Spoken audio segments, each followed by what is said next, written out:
ሰላም ጤና ይስጥልን የጣና ቲቪ ተከታታይ ቤተሰቦቻችን፣ እነሆ የሰዓቱን የጣቢያችን ዜና መረጃና ዜና ትንታኔዎችን ይዘላችሁ ቀርበናል። አክብሮታዊ ግብዣችንን እያስቀደምን በቅድሚያም አበይቶቹን እናቀርብላችኋለን። የጌታችን መድኃኒታችን ኢየሱስ ክርስቶስ የልደት በዓልን ከኢትዮጵያውያን ክርስቲያኖች ጋር የሚያከብሩት ሀገራት በቁጥር 14 ይደርሳሉ። ኢትዮጵያ፣ ኤርትራ፣ ግብጽ፣ ሩሲያና ዩክሬን ጨምሮ 14 ሀገራት የገና በዓልን በዛሬው ዕለት ሲያከብሩ ውለዋል። በማክበርም ላይ ናቸው። ልደተ ክርስቶስ የጁሊያን የዘመን ቀመር በሚከተሉ ሀገራት እንዴት ተከብሮ አለ? ቀዳሚው መረጃችን ነው። የአማራ ፋኖ ኃይሎች ሁለቱም አደረጃጀቶች በበኩላቸው የእንኳን አደረሳችሁ መልእክት አስተላልፈዋል። የፋኖ ኃይሎች በበዓል ማግስት ብስራት አለን ብለዋል። መልእክታቸውን ይዘነዋል። ሁሉም የመከላከያ ወታደራዊ አዛዦች አስቸኳይ ስብሰባ ተጠርተዋል። በተመሳሳይ በደሴ ዝግ ስብሰባ ተካሂደዋል። የብልጽግና ወታደራዊ መኮንኖች በከፍተኛ ድንጋጤ ላይ ናቸው። አዳዲስ ወታደራዊ ውሳኔዎችን ይወስናሉ ተብሎም ይጠበቃል። ዝርዝር መረጃው ከግንባር አውደ ውጊያ ውሎች ጋር ተሰናድቷል። ከፍተኛ ቁጥር ያለው ጦር መሳሪያ ከደቡብ ሱዳን ወደ ኢትዮጵያ ሲገባ በቁጥጥር ስር መዋሉን የደቡብ ሱዳን የዜና ምንጮች ዘግበዋል። መነሻውን ከደቡብ ሱዳን ፓቻላ የተባለ ቦታ ያደረገ ከፍተኛ ቁጥር ያለው ጦር መሳሪያ ወደ ኢትዮጵያ ጋምቤላ ሊገባ ድንበር ላይ ሲደርስ በቁጥጥር ስር መዋሉ ከደቡብ ሱዳን የዜና ምንጮች ተሰምቷል። በጋምቤላ ክልል የመሸጉት የደቡብ ሱዳን ታጣቂዎች ሌላ ዙር ግጭት ለመቀስቀስ በተጠንቀቅ መቆማቸውም ተሰምቷል። ከጉዳዩ ጋር በተያያዘ የኢትዮጵያ ባለስልጣናት እጃቸው እንዳለበት ተጠቁሟል። አብራችሁን ስትዘልቁ የምታደምጡት ሌላኛው መረጃችን ነው። የብልጽግናው አገዛዝ የጦር አጋር የተባበሩት አረብ ኤምሬትስ ከፍተኛ ባለስልጣናት በአዲስ አበባ መምከራቸው ተሰምተዋል። ይህንን ተከትሎ የኤምሬትስ እና የብልጽግና ሚኒስትሮች የጋራ መግለጫ ሰጥተዋል። ጦረኞቹ ምን አሉ ለሚለው ዜናችን ምላሽ አለው። ሱዳን ሌላ ተገንጣይ ኃይል ተነስቶባታል። ከጀነራል አልቡርሃንና ጀነራል መሐመድ ሐምዳን ዳጋሎ ውጭ ሌላኛዋን ሱዳን እያዋለደ ያለው ሌላኛው አማጺ ቡድን የራሱን ባንዲራና ብሔራዊ መዝሙር ማወጁ ተሰምቷል። 5 የጀነራል አልቡርሃን ከፍተኛ ወታደራዊ መኮንኖች ደግሞ ሰራዊታቸውን ከብሔራዊ ጦሩ ነጥለዋል። ጦራቸውን የነጠሉ ጀነራሎች በኢትዮጵያ በተለይም በአማራ ተዋሳኝ ግዛቶች የሚንቀሳቀሱ መሆናቸው ተሰምቷል። ለዕለቱ የመረጥንላችሁ ቀጠናዊ መረጃችን ነው። እነዚህንና ሌሎችን ይዘናል። ወደ ዝርዝር መረጃዎቹ እናምራለን። በቅድሚያም በሀገር ውስጥና በውጭ ለምትገኙ ለመላው የክርስትና እምነት ተከታይ ወገኖቻችን እንኳን ለጌታችን መድኃኒታችን ኢየሱስ ክርስቶስ የልደት በዓል አደረሳችሁ ለማለት እንወዳለን። ከበዓሉ ጋር የተያያዘ መረጃችንን በማጋራት የዕለቱን ዜና እንጀምራለን። የጌታችን መድኃኒታችን ኢየሱስ ክርስቶስ የልደት በዓልን ከኢትዮጵያውያን ክርስቲያኖች ጋር የሚያከብሩት ሀገራት በቁጥር 14 ይደርሳሉ። ኢትዮጵያ፣ ኤርትራ፣ ግብጽ፣ ሩሲያና ዩክሬንን ጨምሮ 14 ሀገራት የገና በዓልን በዛሬው ዕለት ሲያከብሩ ውለዋል። በማክበርም ላይ ናቸው። የኢየሱስ ክርስቶስ የልደት በዓል በምስራቅ ኦርቶዶክስ ቤተክርስቲያን አማኞች ዘንድ በዛሬው ዕለት በመከበር ላይ ሲሆን ኢትዮጵያን ጨምሮ የጁሊያን የዘመን ቀመር የሚከተሉ ሀገራት በተለያዩ ሃይማኖታዊና ባህላዊ ስነ ስርዓቶች በዓሉን እያከበሩት ይገኛል። እንደ ታይም መጽሔት ዘገባ ከዓለማችን ሕዝብ 12 ከመቶ የኦርቶዶክስ ክርስቲያን መሆኑ መረጃዎች ያመለክታሉ። በምስራቅ አውሮፓ፣ መካከለኛው ምስራቅና በአፍሪካ ኢትዮጵያና ግብጽ ከፍተኛ የእምነቱ ተከታዮች ቁጥር ይገኙባቸዋል። ከ15 ሚሊዮን በላይ የግብጽ ኮፕቲክ ኦርቶዶክስ አማኞችም የገና በዓልን በዛሬው ዕለት አክብረዋል። 70 ከመቶ በላይ ኦርቶዶክሳዊ በሆነባት በሩሲያም የልደት በዓል በዛሬው ዕለት በማክበር ላይ ናቸው። ሩሲያውያን የልደት በዓልን ከማክበራቸው አንድ ቀን በፊት ዋዜማውን በጾም ያሳልፋሉ። የኦርቶዶክስ ቤተክርስቲያናት በሚገኙባቸው እስራኤል፣ አርሜኒያ፣ ሰርቢያ፣ ቤላሩስ፣ ሞንቴኔግሮ፣ ቡልጋሪያ፣ መቄዶንያ፣ ጆርጂያና ሞልዶቫም የገና በዓል በዛሬው ዕለት እየተከበረ ነው። የጎርጎሮሳውያንን የዘመን ቀመር የሚከተሉ በተለምዶ የምዕራቡ ዓለም የሚባሉት ክርስቲያኖች ከአንድ ሳምንት በፊት የልደት በዓልን ማክበራቸው ይታወሳል። የዘመን ቀመሯን ከኢየሱስ ክርስቶስ ልደት ጋር ያዋደደችው ኢትዮጵያ 2018ኛውን የልደት በዓል በአስቸጋሪ ፈተና ውስጥ ሆናም እያከበረች ነው። በተለይም የዘር ማጥፋት ዓላማ ያለው ጦርነት የታወጀበት የአማራ ሕዝብ በጦርነቱ ውስጥ ሆኖም በዓሉን አስቦለዋል። የጦርነት ፖሊሲ ባለቤት አብይ አህመድ በምድርና በሰማይ እሳት በሚያዘንቡበት የጦርነት ቀጠና ውስጥ የልደት በዓል ተከብሯል። በዓሉ በተለይም በቅዱስ ላሊበላ ሲከበር አካባቢው ለ3ኛ ዓመት በጦርነት ውስጥ ሆኖ ነው። ይህንን ተከትሎ የበዓሉ ታዳሚ ቁጥር ቀንሶም ቢሆን በበዓሉ ሃይማኖታዊ ስነ ስርዓቱን ጠብቆ ተከብሯል። በሌላ በኩል የአማራ ፋኖ ኃይሎች ሁለቱም አደረጃጀቶች በበኩላቸው የእንኳን አደረሳችሁ መልእክት አስተላልፈዋል። አፋድ በእንኳን አደረሳችሁ መግለጫው ሰሞኑን የምናበስረው የአንድነትና የፍቅር የምስራች ይኖረናል ያለ ሲሆን መላው የኢትዮጵያ ሕዝብ ይጠብቀን።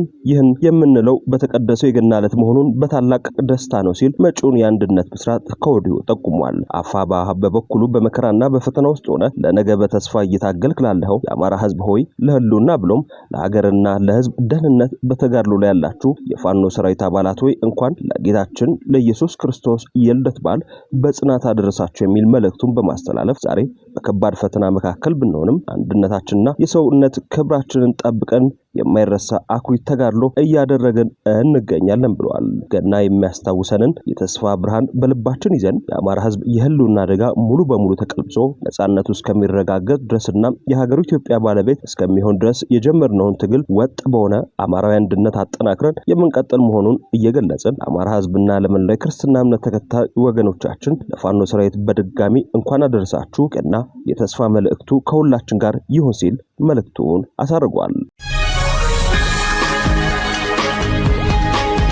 በመቀጠል ወደ ግንባር መረጃዎች እናመራለን። ሁሉም የመከላከያ ወታደራዊ አዛዦች አስቸኳይ ስብሰባ ተጠሩ። በተመሳሳይ በደሴ ዝግ ስብሰባ በመካሄድ ላይ ነው። ፋኖ 4 ወረዳዎችን ተቆጣጥሯል። ዘመቻ ራምቦ በ11 ወረዳዎች በ13 ግንባሮች በከፍተኛ ወታደራዊ ድል እንደቀጠለ ነው። ኦራሉ ዛሬም ወድሟል። 141 የአገዛዙ ወታደሮች ምርኮኛ ሆነዋል። አፋድና አፋብኃ በወሎ ቤት አማራ 11 ወረዳዎች 13 ግንባሮች የተቀናጀ አውደ ውጊያ በማካሄድ ከፍተኛ ወታደራዊ ድል አስመዝግበዋል። በአርበኛ ስንታየው ማንቦ ራምቦ ስም የተሰየመው በዚሁ ልዩ ዘመቻ የፋኖ ኃይሎች ተከታታይ ወታደራዊ ድል ሲቀናጁ፣ አገዛዙ ሰራዊት ደግሞ ወታደራዊ ኪሳራ አስተናግዷል። ከአማራ ፋኖ ብሔራዊ ኃይል አፋብኃ ምስራቅ አማራ ቀጠና ሚኒልክ ዕዝ እና ከአማራ ፋኖ ህዝባዊ ድርጅት አፋሕድ ሸዋ ጠቅላይ ግዛት እዝ ወሎ ቤት አማራ ጠቅላይ ግዛት እዝ እና ከአፋሕድ ጎጃም ጠቅላይ ግዛት እዝ የተውጣጡ ሻለቆች እንዲሁም የክፍለ ጦር የኮርና የእዝ ቃኞች ተቀናጅተው በዘመቻ ራምቦ የአንድነት ማብሰሪያ የተጠና ኦፕሬሽን አድርገው ነው ወታደራዊ ድል የተቀናጁት። ከላላ ወረዳ በጢርጢራ፣ በጃማ ደገሎ፣ በተንታ አጅባር፣ በመቅደላ፣ በወግዲ፣ ልጓማ፣ በውጫሌ፣ በለገሂዳ፣ ለጋምቦ፣ በሐይቅ ዙሪያና በሌሎችም ተጨማሪ የወሎ ቤት አማራ ቀጠናዎች በተደረጉ ውጊያዎች በርካታ ቁጥር ያለው ያገዛዙ መከላከያ ሰራዊት ሙትና ቁስለኛ እንዲሁም ምርኮኛ መሆኑ ታውቋል። በምስራቅ አማራ ቀጠና ምዕራብ ወረዳዎች ላይ በተደረገ ተጋድሎ 4 ብሬል፣ 1 ስናይፐርና 145 ክላሽንኮቭ መሳሪያ 2 ወታደራዊ ኦላር ተሽከርካሪዎች ከነጫኑት ሬሽና ተተኳሽ በፋኖ ተማርከዋል። ከዚህ በተጨማሪም 141 የአገዛዙ ወታደሮች ምርኮኛ ሆነዋል። በሰሜን ምስራቅ እዝ 801ኛ ኮር ማዘዣቸውን ደሴ ከተማ ያደረጉት በአየር ወለድ ኮማንዶ የ105ኛና የ107ኛ ክፍለ ጦር ኮማንዶ አባላት በአውደ ውጊያ ላይ አልቀዋል። እስካሁን ባለው ተከታታይ አውደ ውጊያ 4 ወረዳዎችን ጨምሮ በርካታ አካባቢዎች በፋኖ ቁጥጥር ስር ገብተዋል። መቅደላ ወረዳ ስሙ ገናቲት በተባለ አካባቢ አንድ ያገዛዙ ወታደራዊ ኦራል ከነጫነው ሰራዊት በቦምብ ወድሟል። ከዚህ በተጨማሪ የ2 ወረዳ ሚሊሻ ኃይል ሙሉ ለሙሉ ተበትኗል። ኦራል ተሽከርካሪ ከጫናቸው ወታደሮችና ወታደራዊ አዛዥ ጋር በቃጠለው ምክንያት ከጥቅም ውጭ ሆነዋል። ፋኖ በ11 ወረዳዎች በ13 ግንባሮች በከፈተው ጥቃት ያገዛዙ ሰራዊት ከፍተኛ ድንጋጤ ውስጥ ገብቷል። ይህንን ተከትሎ በደቡብ ወሎ የዞኑ ጸጥታ ቢሮ ደሴ ላይ ዝግ ስብሰባ እያካሄደ ነው። በሌላ ወታደራዊ መረጃ ያገዛዙ መከላከያ ወታደራዊ አዛዦች በአዲስ አበባ አስቸኳይ ስብሰባ መጠራታቸው ተሰምቷል። የ11 እዞች ወታደራዊ አዛዦች ወደ አዲስ አበባ በአስቸኳይ ለስብሰባ የተጠሩት በምን ጉዳይ እንደሆነ እስካሁን የታወቀ ነገር የለም።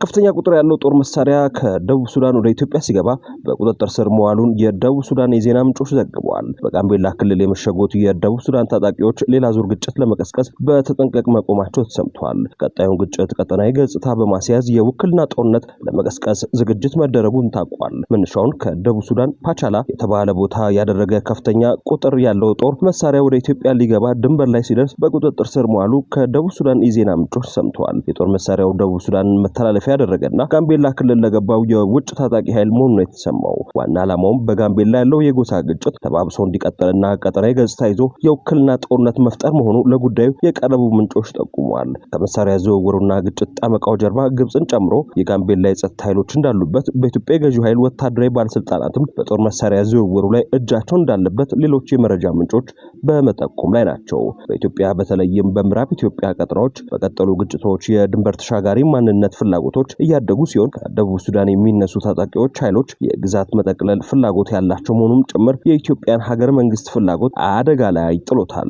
መሳሪያው በጋምቤላ ሁለተኛ ዙር ግጭት ለመቀስቀስ ዝግጅቶች እየተደረጉ ከመሆኑ ጋር ተያይዞ ሊገባ የነበረ ነው የሚሉት ወታደራዊ ምንጮች በበኩላቸው የጋምቤላ ሁኔታ ከግምት በላይ ቀጠናዊ ችግር ሊፈጥር የሚችል አደጋ ያዘለ ነው ብለውታል። በጉዳዩ ላይ የወጡ መረጃዎች እንደሚያሳዩት ጋምቤላ ከተማ ውስጥ የታጣቂዎች ዝግጅት አለ። ዝግጅቱ የተደረገው አኟክና ኑዌርን ጨምሮ አምስቱን ብሔረሰቦች ማዕከል በማድረግ ነው። በቀዳሚነት በጋምቤላ ከተማ 01፣ 02፣ 03፣ 04 ቀበሌዎች የኑዌር ጎሳ አባላት ዝግጅት ሲያደርጉ በሌላ የጋምቤላ ከተማ 05 ቀበሌ የሚገኙት የአኟክ ተወላጆችን በተመሳሳይ ወታደራዊ ዝግጅት ማድረጋቸውን የሚያመላክት መረጃ ወጥቷል። ከደቡብ ሱዳን ፓቻላ የሚነሳው ጦር መሳሪያ መዳረሻውን ያደረገው በተጠቀሱትና ባልተጠቀሱት የክልሉ አካባቢዎች መሆኑን ከመረጃው ላይ መረዳት ተችሏል። ከደቡብ ሱዳን ፓቻላ ተነስቶ የኢትዮጵያን ድንበር አቋርጦ ጋምቤላን ዋና መዳረሻውና ማዕከል አድርጎ የተነሳው ከፍተኛ ቁጥር ያለው ጦር መሳሪያ በቀጥታ ገብቶ ለታጣቂዎች የሚደርሰው በተሽከርካሪና በክልሉ የጸጥታ ኃይሎች ትብብር ጭምር መሆኑ የታወቀ ሲሆን ይህም ቀጣዩን ጊዜ እጅግ አሳሳቢ አድርጎታል። በደቡብ ሱዳን የሚገኙ ጦረኛ ኃይሎች ጎሳን ማዕከል ባደረገ መልኩ ከደቡብ ሱዳን ከፍተኛ ባለስልጣናትና ወታደራዊ ጄኔራሎች እንዲሁም ከግብጽ መንግስት ጋር በመተባበር በጋምቤላ ክልል ታጣቂዎችን እያስታጠቁ ለጦርነት እያዘጋጁ ሲሆን በአገባደድነው ታህሳስ ወር ብቻ ከ2000 በላይ ታጣቂዎች የኢትዮጵያ ልዑላዊ ግዛት ጥሰው መግባታቸውን የሚገልጹ መረጃዎች ወጥተዋል። ታጣቂዎቹ ዋና ማዕከላቸውን ያደረጉት ኢታንግ ልዩ ወረዳን ነው። በወረዳው አንድ ትምህርት ቤት ውስጥ መሽገው የሚገኙ ሲሆን እነዚህ የደቡብ ሱዳን ታጣቂዎች ለቀጣይ ዘመቻ ዝግጁ እንዲሆኑና ሌላ ሰፊ ጥቃት ለመፈጸም ትዕዛዝ ብቻ እየጠበቁ መሆናቸውን በተመለከተ ጣቢያችን በቀደመው ሳምንት መዘገቡ አይዘነጋም። የብልጽግናው አገዛዝ የጦር አጋር የተባበሩት አረብ ኤምሬትስ ከፍተኛ ባለስልጣናት በአዲስ አበባ መምከራቸው ተሰምቷል። በሱዳን የቀጠለው የውክልና ጦርነትን በተመለከተም የኤምሬትስና የብልጽግና ሚኒስትሮች መግለጫ ሰጥተዋል። በሱዳን ተባብሶ በቀጠለው የውክልና ጦርነት ውስጥ ተሳታፊ ከሆኑት መካከል አንዷ የሆነችው የተባበሩት አረብ ኤምሬትስ ከሌላኛው የቀጠናው ተወካዩ የአብይ አህመድ አገዛዝ ጋር በመምከር ላይ ናት። ምክክሩ የሱዳንን ጦርነት በማስቆም ላይ ትኩረት ያደረገ መሆኑን በጋራ መግለጫው ላይ ተመላክቷል። መግለጫው የወጣው በተባበሩት አረብ ኤምሬቶችና የብልጽግና የጋራ ሚኒስትሮች ነው። የተባበሩት አረብ ኤምሬቶች በክብር ሚኒስትር ሼህ ሻቡት ቢን ናህያን አልናህያን የሥራ ጉብኝት ባደረጉ ጊዜ ከብልጽግና ገዢዎች ጋር ተወያይተዋል። ሁለቱም ኃይሎች በቀጠናዊ ጉዳይ መክረዋል። የውይይታቸው ማጠንጠኛ በቀጠናው ሰላም ላይ ትኩረት ያደረገ ሲሆን በተለይም ለሱዳን ሕዝብ ከፍተኛ ደረጃ አለው ያሉትን የሂውሚስትሪያን ኮንፈረንስ ማካሄዳቸውን በጋራ መግለጫቸው ላይ አመላክተዋል። በየካቲት 2025 በተባበሩት መንግስታት የተባበሩት አረብ ኤምሬቶች ኢትዮጵያ ኢጋድና ኦህዴድ በጋራ በተባበሩት መንግስታት የአፍሪካ ህብረት ጉባኤ ማዘጋጀታቸውን ያስታወሰው መግለጫው በጦርነቱ የጀነራል አልቡርሃንን ጦር ለሰብአዊ እልቂቱ ተጠያቂ በማድረግ ያወግዛል።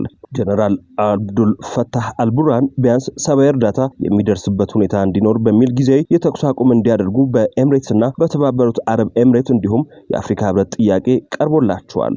በጀነራሎቹ ፍልሚያ በ10 ሚሊዮኖች የሚቆጠር የሱዳን ህዝብ ስደተኛና ተፈናቃይ ሆነዋል። ቢያንስ ለሰብአዊ እርዳታ ስትሉ ጊዜ የተኩስ አቁሙን አድርጉ በሚል ጥያቄዎች ደጋግመው ቢቀርቡም አንደኛው ተፋላሚ ጀነራል አብዱል ፈታህ አልቡርሃን ፈቃደኛ አልሆኑም። ሌላኛው ተፋላሚ ጀነራል ዳጋሎ ለሰብአዊ የተኩስ አቁም ስምምነት ችግር የለብኝም ብለዋል። በዚህም አሁንም አልቡርሃንን የማሳመን ስራና ጥረቶች የተጀመሩ ሲሆን ከዚህ ጋር በተያያዘም ከሰሞኑ አዲስ አበባ ላይ የብልጽግና ባለስልጣናትና የተባበሩት አረብ ኤምሬትስ የመከሩ መሆኑም ታውቋል። ይህ በእንዲህ እንዳለም ከጀነራል አልቡርሃንና ጀነራል መሐመድ ሐምዳን ዳጋሎ ውጭ ሌላኛዋን ሱዳን እያዋለደ ያለው ሌላኛው አማጺ ቡድን የራሱን ባንዲራና ብሔራዊ መዝሙር ማወጁ ተሰምቷል። በሱዳን ግጭት ውስጥ ትጥቅ ይዞ እየተዋጋ ያለ አንድ ቡድን ሶስተኛ ሱዳንን ለማዋለድ እየሰራ የሚገኘው የሱዳን ነጻነት እንቅስቃሴ SLM-AW የተሰኘው በአብዱል ዋሂድ የሚመራው ቡድን ነው። ቡድኑ ከሰሞኑ በተቆጣጠራቸው ግዛቶች የራሱን አዲስ ሰንደቅ ያስተዋወቀ ሲሆን ከሰንደቁ ጋር ብሔራዊ መዝሙርን አውጥቶ እያዘመረ ይገኛል። የመገንጠሉን ዓላማ